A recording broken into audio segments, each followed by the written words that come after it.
بسم اللہ الرحمن الرحیم۔ دوستو السلام علیکم۔ اس کیلی گرافک ویڈیو کے ذریعے ہم آپ کو فاتح بیت المقدس سلطان صلاح الدین ایوبی کا چھٹا حصہ گوش گزار کر رہے ہیں۔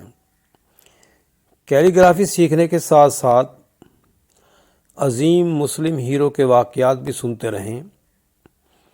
آپ سے گزارش ہے کہ اس چینل کیلی گرافک وائبز O2O کو دیکھنے اور سننے کے علاوہ سبسکرائب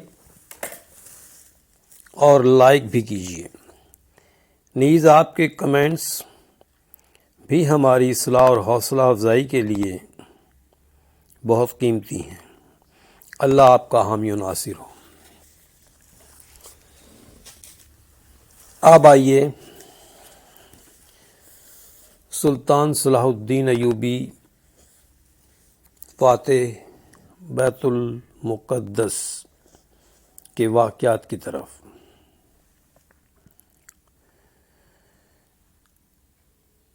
صلح نامے میں فرانسیسی شریک نہیں ہوئے تھے۔ رچرڈ کو بیت المقدس کی زیارت سے روک دیا جائے۔ سلطان نے پھر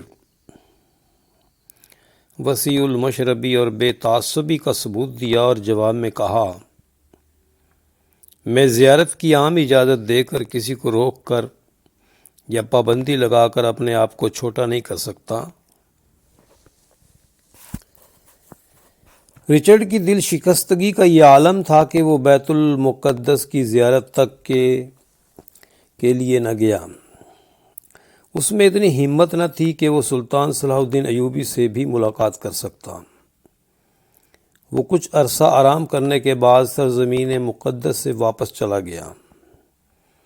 سلطان صلاح الدین ایوبی کا مشن پورا ہو گیا تھا۔ خدائے بزرگ و برتر نے اسے توفیق بخشی تھی کہ وہ قبلہ اول کو عیسائیوں سے آزاد کرائے۔ کچھ روز سلطان سرحدی علاقوں میں رہا، پھر دمشق چلا گیا۔ جہاد کی وجہ سے اس برس کے روزے قضا ہو گئے تھے۔ اس نے ادائے فرض کے لیے روزے رکھنے شروع کر دیے۔ مسلسل 20 برسوں سے وہ عیسائی دنیا کے ساتھ شب و روز نبرد آزما رہا تھا۔ اس دوران میں اس نے اپنی صحت کا بھی خیال نہ کیا تھا۔ شاہی معالجوں اور طبیبوں نے سلطان صلاح الدین ایوبی کو صحت کی خرابی اور ناسازی طبع کی وجہ سے روزے نہ رکھنے کا مشورہ دیا، لیکن سلطان ایک بار جس بات کا ارادہ کر لیتا تھا اسے پھر کبھی توڑتا نہیں تھا، اور یہ تو روزوں کا معاملہ تھا۔ اس کے دور کے ایک بزرگ شیخ بہاؤالدین کا بیان ہے کہ جوں سلطان کی طبیعت خراب ہو رہی تھی اس کے دل میں حج کا فریضہ ادا کرنے کی امنگ زور پکڑ رہی تھی۔ جس روز حاجیوں کا قافلہ واپس آ رہا تھا، سلطان خود گھوڑے پر سوار ان کے استقبال کے لیے نکلا۔ حاجیوں کا استقبال کیا اور انہیں مبارکباد دی۔ اسی روز رات کو ان کی طبیعت زیادہ علیل ہو گئی۔ 12 دن تک سلطان صلاح الدین ایوبی شدید علیل رہا، اور پھر 3 مارچ 1193 کو اسلام کا یہ عظیم سپوت اور دنیا کا عظیم فاتح اپنے خالق حقیقی سے جا ملا۔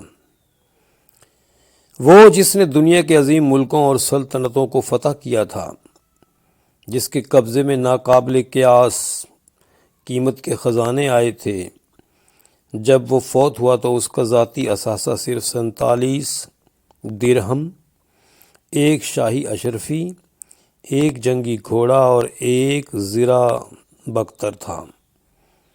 اس کے سوا اس نے اپنے پیچھے کچھ بھی نہ چھوڑا تھا۔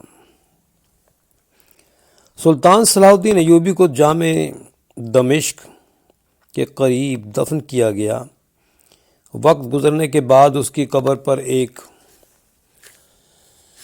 شاندار مقبرہ تعمیر کیا گیا جو آج بھی شرق وسط میں ایک شاندار اور قابل دید عمارت ہے، اور ہر روز سینکڑوں انسان اس کی قبر کی زیارت کے لیے جاتے ہیں۔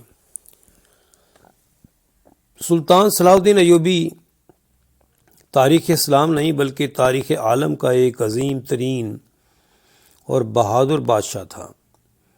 اس کی عظمت محض اس کے تدبر اور جنگی مہارت تک محدود نہیں تھی، بلکہ اس کی شخصیت کے بہت سے دوسرے پہلو بھی اس کی بڑائی کے ترجمان تھے۔ ہم سب جانتے ہیں کہ مسلمانوں کے بارے میں اہل مغرب کا کیا رویہ ہے، خاص طور پر مسلمان حکمرانوں کے خلاف غیر ملکی مورخ کس طرح کا غلط پروپیگنڈا کرتے اور زہر اگلتے ہیں۔ لیکن وہ کون سی وجوہات ہیں کہ مغرب کا کوئی مورخ نہیں جو سلطان صلاح الدین ایوبی کا مداح نہ ہو؟ اس کے ساتھ ساتھ یہ بھی دیکھیے کہ صلیبی جنگوں میں عیسائی دنیا کو شکست سلطان صلاح الدین ایوبی نے دی۔ صلیبی جنگوں کے زخم عیسائی دنیا آج تک نہیں بھلا سکتی۔ اس کے باوجود جس شخص نے انہیں اتنی ذلیل شکستوں سے دوچار کیا، اس کی انسانیت نوازی، فیاضی اور رحم دلی کے گن گاتے ہیں۔ اس اعتبار سے سلطان صلاح الدین ایوبی عالم اسلام کا سب سے ممتاز اور منفرد حکمران ہے۔ سخاوت اور فیاضی دراصل صلاح الدین ایوبی کی فطرت کا حصہ تھی۔ اس کی عام شہرت یہ تھی کہ سلطان کے پاس جو گیا کبھی خالی ہاتھ نہیں لوٹا۔ اس کی فیاضی اور دریا دلی کا یہ عالم تھا کہ ایک بار جب اس نے دیکھا کہ شاہی خزانہ بھرا ہوا ہے تو اس نے خزانچی کو بلا کر حکم دیا، اسے لٹا دو۔ علم دوست علماء اور دیندار لوگوں کو وہ بے حد عزیز رکھتا تھا، ہنرمند اور باصلاحیت افراد کا قدردان تھا۔ سلطان صلاح الدین ایوبی کی وزارت میں وہ ایسے وزیر تھے جو بطور عالم اور بطور عام اور بطور خاص شہرت رکھتے تھے، اور وہ تھے قاضی فاضل اور عماد الدین خطیب اصفہانی۔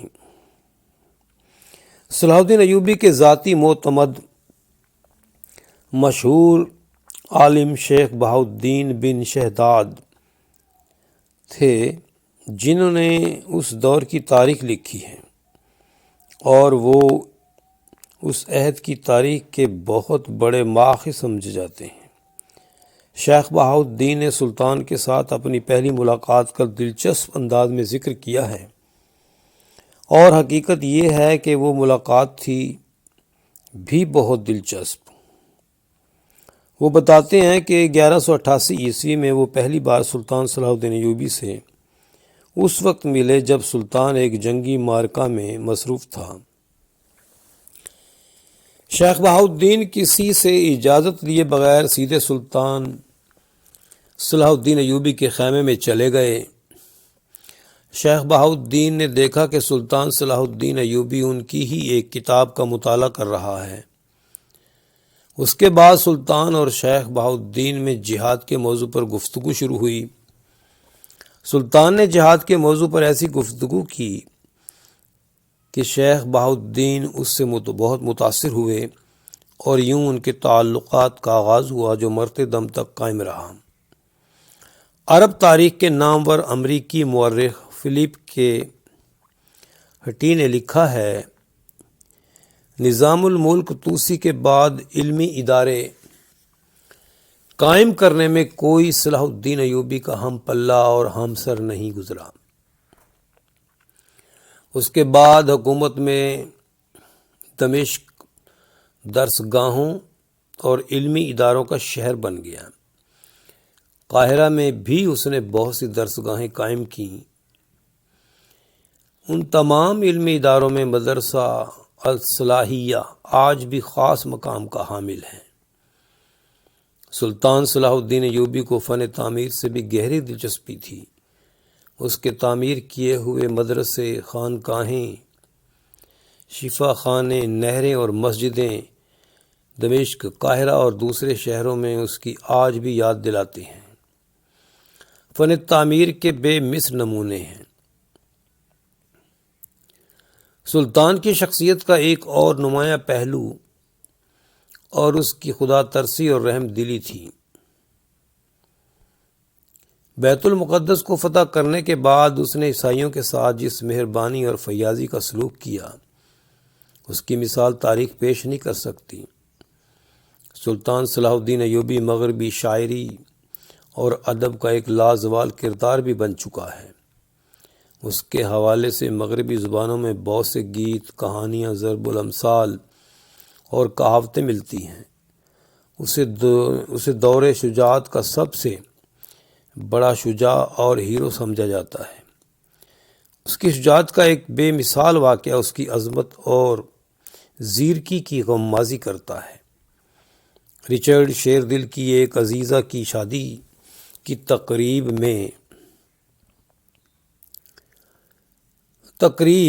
ان دنوں ہوئی جب صلیبی جنگ اپنے عروج پر تھی۔ رچرڈ نے سلطان صلاح الدین ایوبی کو پیغام بھیجا کہ 7 دنوں کے لیے جنگ روک دی جائے تاکہ اس کی شادی کا جشن منایا جا سکے۔ سلطان صلاح الدین ایوبی نے فوراً رچرڈ کی یہ درخواست قبول کر لی، حالانکہ اگر وہ چاہتا تو اس سے انکار کر سکتا تھا۔ یوں عیسائی اور دشمن سپاہی عیش و عشرت میں کھو گئے، دن رات شراب پینے۔ اگر سلطان صلاح الدین ایوبی بھی عیسائیوں جیسا بد عہد اور وعدہ شکن ہوتا تو وہ اس موقع سے فائدہ اٹھا کر عیسائی فوجوں کا صفایا کر سکتا تھا، لیکن سلطان نے ایسی کوئی بات اپنے ذہن میں نہ آنے دی، بلکہ اپنی افواج کو بطور خاص ہدایات دیں کہ جنگ بندی کے ان دنوں میں کسی قسم کی ایسی حرکت نہ کریں جو جنگ بندی کے خلاف ہوں۔ اس وقت انگلستان کے بادشاہ رچرڈ کو ایک اور بات سوجھی۔ اس نے سوچا کہ کیوں نہ سلطان صلاح الدین ایوبی کو مرغوب کرنے کی کوشش کی جائے۔ اس نے سلطان صلاح الدین ایوبی کے نام پیغام بھیجا کہ وہ فلاں شب شادی کی تقریب میں شامل ہوں۔ ساتھ یہ شرط بھی لگا دی کہ وہ خود اکیلا ہی اپنے ایک محافظ کے ساتھ آئے۔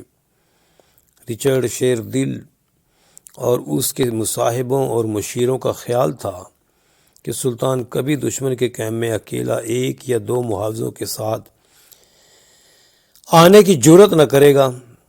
اگر وہ نہ آیا تو ہم اس کی بزدلی کے بارے میں افواہیں اڑا کر اس کی رسوائی کا سامان کریں گے۔ سلطان صلاح الدین ایوبی کو یہ پیغام ملا۔ اس کے مشیروں اور وزیروں اور سرداروں نے اسے مشورہ دیا کہ وہ اس تقریب میں نہ جائے۔ سلطان صلاح الدین ایوبی نے جواب دیا، میں جاؤں گا، کیونکہ جو چال رچرڈ نے چلی ہے وہ ناکام کر دکھانا میرے لیے بہت ضروری ہے۔ رچرڈ کو یہ بھی خدشہ تھا کہ سلطان اگر آ گیا تو پھر اسے کس طرح مرعوب کیا جائے گا۔ اس نے اپنے خاص سورماؤں کو تیار کیا، انہیں انوکھے جنگی کرتب دکھانے کے لیے تیار کیا۔ شان و شوکت اور زر و جواہر کی نمائش کا اہتمام کیا، غرضے کہ اس نے سلطان صلاح الدین ایوبی کو نیچا دکھانے اور مرعوب کرنے کی پوری طرح تیاری کر لی، اور وہ رات آ گئی۔ رچرڈ کے خیمے کی سج دھج دیکھنے کے قابل تھی۔ سونے کے ظروف، ہیرے جواہرات کے ڈھیر، طرح طرح کے کھانے اور پکوان، شاندار لباس اور جانے کیا کچھ، جسے دیکھ کر واقعی آنکھیں چکا چوند ہو جاتی تھیں۔ خود رچرڈ اپنے جاہ و جلال اور مال و جواہر اور شان و شوکت کو دیکھ کر خوش ہو رہا تھا۔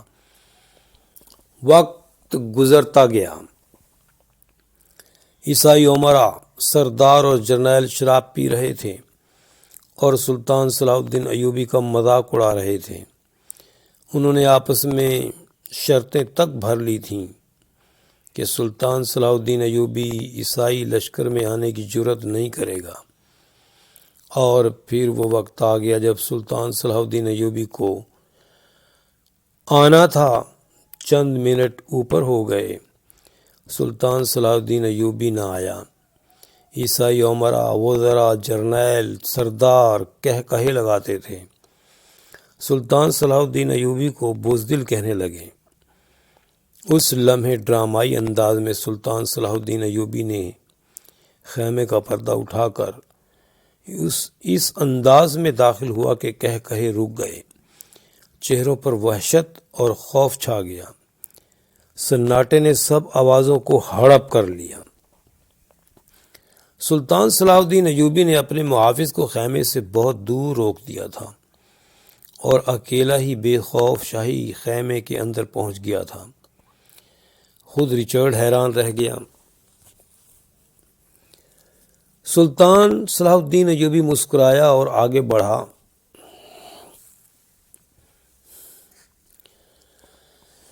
رچرڈ بھی سنبھلا اور اس نے اٹھ کر سلطان کا استقبال کیا۔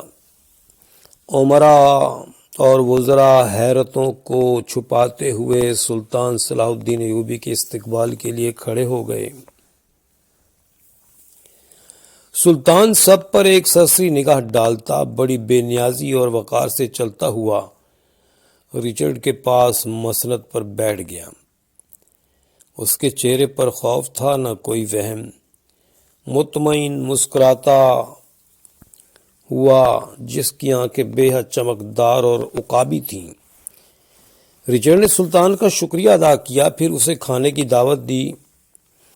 اسے اٹھا کر اپنے ساتھ کھانے کی میزوں کی طرف لے گیا جہاں دنیا بھر کی نعمتیں جمع تھیں، انواع و اقسام کے کھانے اور پکوان تھے۔ سلطان صلاح الدین ایوبی نے ایک نگاہ ان کھانوں پر ڈالی، مسکرایا اور کہا، شاہ رچرڈ، آپ نے مجھے تقریب میں شرکت کی دعوت دی تھی، کھانے پر نہیں بلایا تھا۔ اگر آپ نے وضاحت کر دی ہوتی کہ شرکت کے ساتھ کھانا بھی مشروط ہے تو میں کھانا کھا کر نہ آتا۔ سلطان صلاح الدین ایوبی نے ایسے لہجے میں یہ بات کی کہ رچرڈ کے پسینے چھوٹ گئے۔ وہ جس نے سلطان کو مرعوب کرنے کے لیے بلایا تھا وہ خود اپنے ہی جال میں پھنستا جا رہا تھا۔ ایک بار پھر مسند پر دونوں بیٹھے۔ حور جمال کنیزوں اور امراء کی بیٹیوں نے شراب پیش کی۔ سلطان صلاح الدین ایوبی نے کہا، شراب میرے مذہب میں حرام ہے، اس لیے میں نہیں پی سکتا۔ ایک لمحے کے توقف کے بعد سلطان نے بات بڑھائی، ویسے میرے خیال میں آپ کے مذہب میں بھی شراب حرام ہے۔ ایک بار پھر رچرڈ اور اس کے امراء، جرنیلوں، درباریوں اور سرداروں کے چہرے لٹک گئے۔ رچرڈ دل ہی دل میں جھنجھلانے لگا تھا۔ اس نے تالی بجائی اور جنگی کرتب دکھانے والے سورماؤں کو طلب کیا۔ ان میں ایک ایک جوان فولادی جسم کا مالک تھا۔ بلا شبہ وہ حیران کر دینے والے جنگی کرتبوں کا مظاہرہ کر رہے تھے۔ سلطان بڑی دلچسپی سے یہ مظاہرہ دیکھ رہا تھا، لیکن اس کے چہرے پر مرعوبیت اور کمتری کا کوئی نشان دکھائی نہ دے رہا تھا۔ رچرڈ جھنجلا رہا تھا۔ جب یہ کرتب ختم ہوئے تو رچرڈ نے کہا، سلطان، آپ نے دیکھا کہ آپ کا واسطہ کن سورماؤں سے ہے؟ میں اب بھی سمجھتا ہوں کہ آپ جنگ سے ہاتھ کھینچ کر یروشلم ہمارے حوالے کر دیں۔ سلطان صلاح الدین ایوبی نے مسکرا کر کہا، شاہ انگلستان، ایسی باتیں کرنے کا یہ موقع نہیں۔ جنگوں کا فیصلہ تو میدان جنگ میں ہوتا ہے۔ جو جیتے گا وہی یروشلم کا حکمران ہوگا۔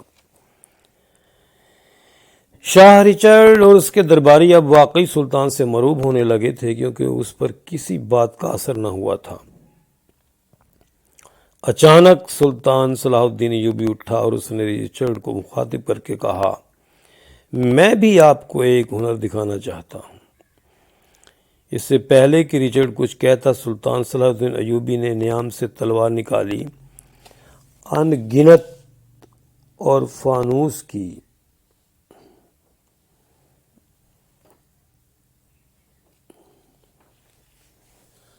روشنیوں میں وہ تلوار جھلملانے لگی،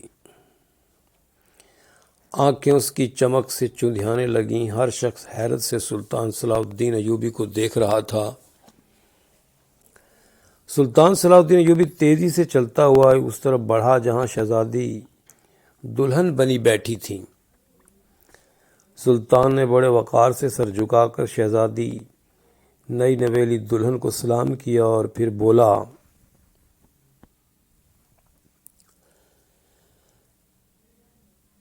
بانوئے معصوم، کیا میں آپ کا یہ ریشمی اسکارف لے سکتا ہوں؟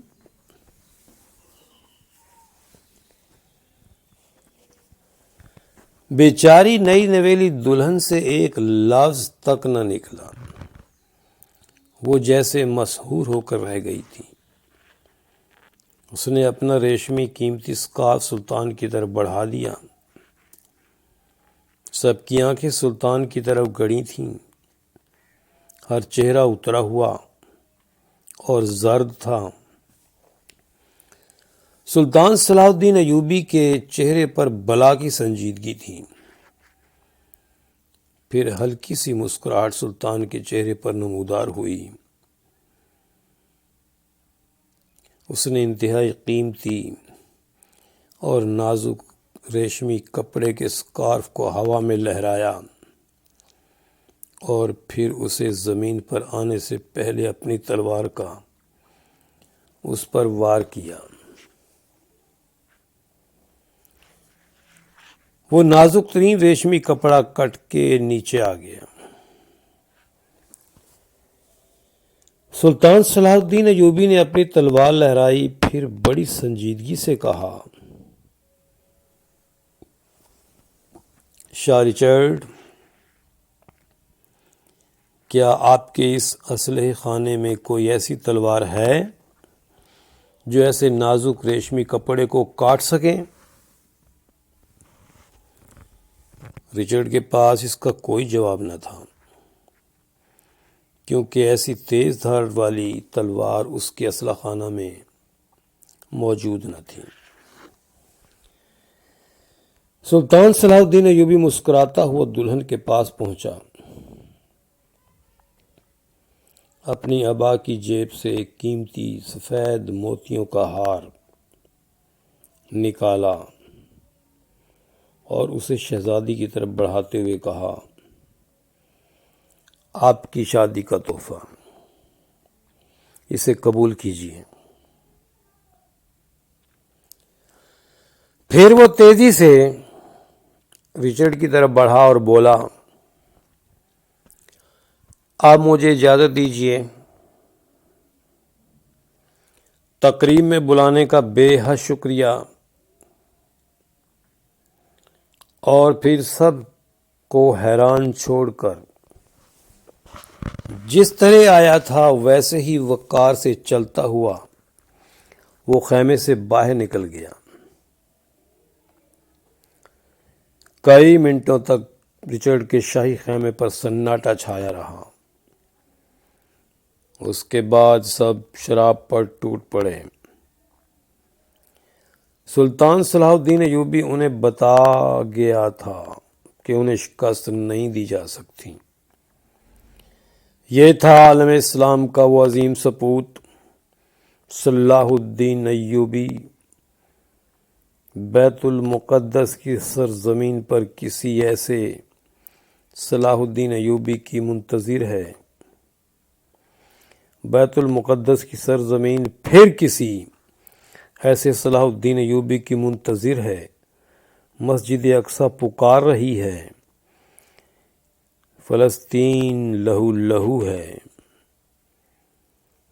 اسرائیل نے یہودی طاقتوں کی وجہ سے امریکہ جیسی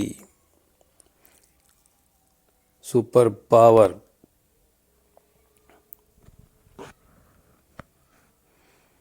کی حمایت سے فلسطینیوں کے ناک میں دم کر رکھا ہے۔ بربریت پر اتر آیا ہے، نہ عورتوں کا لحاظ ہے، حتیٰ کہ شیرخوار بچوں تک